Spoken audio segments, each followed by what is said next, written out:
ये तो नाश होने ही वाले हैं, तो तू नाश कर। हरिओम। बहुत बढ़िया, बहुत सुंदर, बहुत अच्छी तरह से बताया आपने। आइए अब इस श्लोक के बारे में। मुझे स्थूल शरीर के बारे में थोड़ा बताओ ना, समझ में नहीं आया स्थूल शरीर का क्या इसमें मतलब है। इसमें स्थूल, स्थूल शरीर आपने बताया था हाँ, ना, अभी हम स्थूल ध्यान में शरीर। बताएंगे, आपको उसको ध्यान में बताएंगे, स्थूल कारण को आज ध्यान में बताएंगे। ध्यान इसी पे आधारित है। ओके। आराम से बैठ हाँ। जाइए, आराम यार, से। एक ही बात है, आप जब भी ध्यान कराते हैं ना तो आपका आवाज क्लियर नहीं आता है। अच्छा अच्छा, मैं कोशिश करूंगा हाँ, उसको कम आता बेटा। है। अब ठीक आ रहा है क्या? हाँ अभी हाँ, आ रहा है। ठीक है। बस ऐसा ही आएगा, मैं पूरा कोशिश कर थोड़ा तेज बोल लूंगा। ठीक है, बहुत बढ़िया। चलिए, आंखें बंद कर लें, गहरी लंबी श्वास भरें और छोड़ दें। अपने इस शरीर के प्रति सजग हो जाए।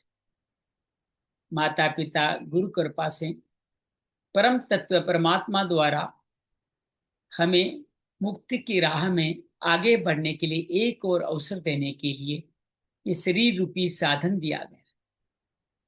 इस साधन को स्वस्थ, निरोग, विकार मुक्त बनाए रखना हम सबका कर्तव्य है। अपने पैरों पे ध्यान ले जाएं, वो विकार रहित है ये भाव करें, लेकिन वो परिवर्तनशील है, असत्य है ऐसा भाव भी लाएं। अपनी पीठ पे ध्यान ले जाएं, वहां पे दर्द होते रहते हैं, प्रॉब्लम होती रहती है। ये है, दिखने में हमें स्थूल शरीर दिख रहा है, लेकिन ये भी असत्य है, क्योंकि मिट जाने वाला है। अपने नाभि तक ध्यान ले जाएं। खाना खाते हैं, पचाते हैं, जो क्रिया घट रही है, ये सब के सब असत्य है। अपने छाती पे ध्यान ले जाएं। लंग्स हैं, हृदय हैं, कितना कुछ हृदय से सोचते हैं, करते हैं, लेकिन ये सब के सब असत्य है, एक दिन मिट जाने वाले हैं। आपके बाजू कितने सारे कार्य करने में काम आते हैं, कितने सारे क्रिया करते हैं इनके द्वारा। पूरा ध्यान ले जाके उनके व्यक्ति कृतज्ञतात्म करें, शुभ कार्य करें, सद कार्य करें, सेवा कार्य करें। ये सब साधन है, साध्य नहीं। ये सब स्थूल शरीर का माध्यम है जो असत्य है, जो मिट जाने वाला है।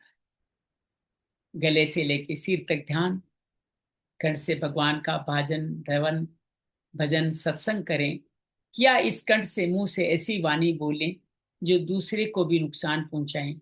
ऐसी वाणी और ये सब असत्य है। इंद्रियों के समस्त विषय भी असत्य हैं। अपनी पंचेंद्रियों के पास ध्यान ले जाएं।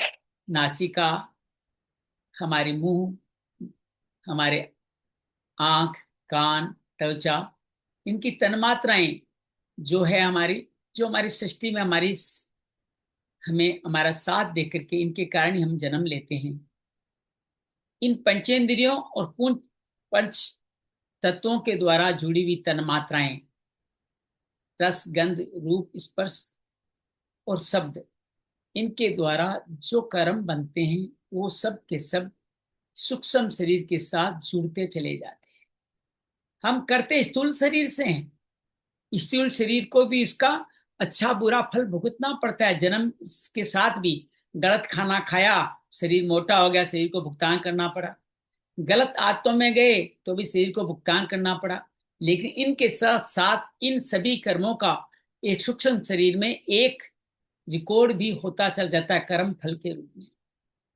ये सूक्ष्म शरीर का ही हिस्सा है हमारे मन और बुद्धि, जो हमें दो काम कराते हैं। हमारे प्रारब्ध के अनुसार, हमारे प्रारब्ध के अनुसार हमें कर्म करने को, और क्रियामाणान के अनुसार नए कर्म करने के लिए भी यही मन बुद्धि प्रेरित करते हैं, जिसके पीछे हमारे माता पिता, संस्कार और पूर्व जन्म के हमारे अनुभव मुख्य भाग होते हैं।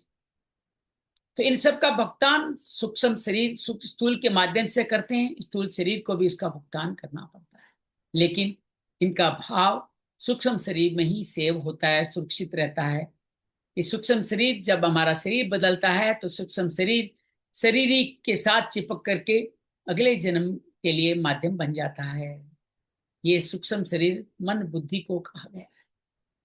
कई जगह मन बुद्धि में चित्त अहंकार भी जोड़ा गया है, लेकिन यहाँ भगवान चित्त अहंकार को स्मृति, चित्त का मतलब स्मृति, जिससे भाव उत्पन्न होते हैं, अहंकार भी एक भाव है, इनको भाव से कारण शरीर से जोड़ा है।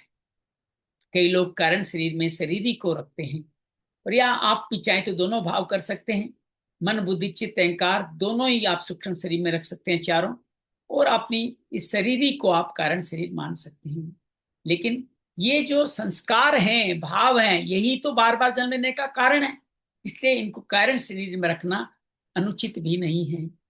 जो हमने इन पंचेंद्रियों के द्वारा जो जो कर्म करे सूक्ष्म शरीर में, वो सुरक्षित होकर के हमारे भावनाओं संस्कारों में कन्वर्ट होते हुए हमारे जीवन मरण का कारण बने।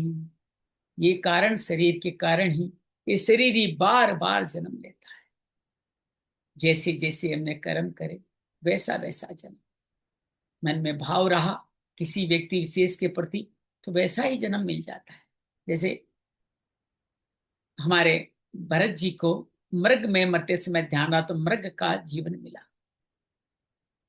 इस तरह से देहांतर प्राप्ति का कार्य सूक्ष्म और कारण शरीर के द्वारा संपन्न किया जाता है। लेकिन सूक्ष्म कारण शरीर में जो भी कार्य सुरक्षित होते हैं उस सब के लिए स्थूल शरीर ही जिम्मेदार है। स्थूल शरीर असत्य है। हमारे दादा नहीं, दादी नहीं, नाना नहीं, नानी नहीं, सभी चले गए। ये शरीर हमारे अंदर भी हम देखें, हमारे बालक से लेके आज तक ये शरीर बार बार बदल रहा है, परिवर्तन हो रहा है। जो एक पल थे पहले थे वो आज हम नहीं हैं। ये पूरा ही असत्य का भाव है।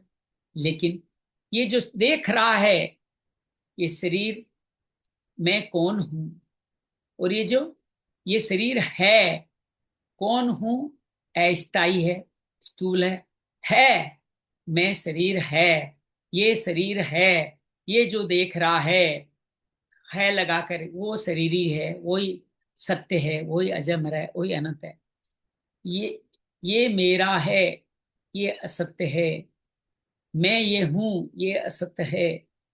ये सब कुछ अपने आप घट रहे हैं, हो रहे हैं, ये शरीर ही अनुभव करता है। ये अनुभव सत्य है, अनुभव करने वाला सत्य है।